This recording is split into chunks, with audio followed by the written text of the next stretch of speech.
Well, to celebrate World Paloma Day, we have actually made a Paloma. Using the London Essence pink grapefruit soda that has been only newly released this year. And we're using La Dama tequila, 30 mils, a bar spoon of agave, 10 mils of lime juice, and then topped up with pink grapefruit soda. So the pink grapefruit soda is delicious.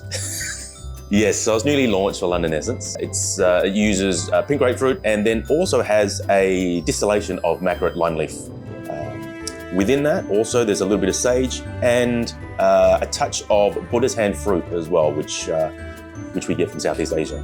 So it's quite a delicious, clean pink grapefruit soda, low in sugar, perfect for Palomas. You want that delicious tequila to really shine out and then be accentuated by a nice, crisp citrus punch, which is our grapefruit.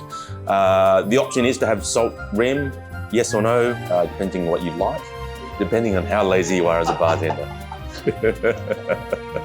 It's a very, very simple drink. It's one of those drinks that you can drink all day, summery or wintry, really. Whatever time of the year, it's actually really delicious and easy to make as well. World Paloma Day is May 22nd, where we will actually enjoy, and we are going to celebrate on May 22nd, coincidentally, at the Boothby Bar Awards in Queensland. So we are looking forward to that and to celebrate with a few Palomas in the evening.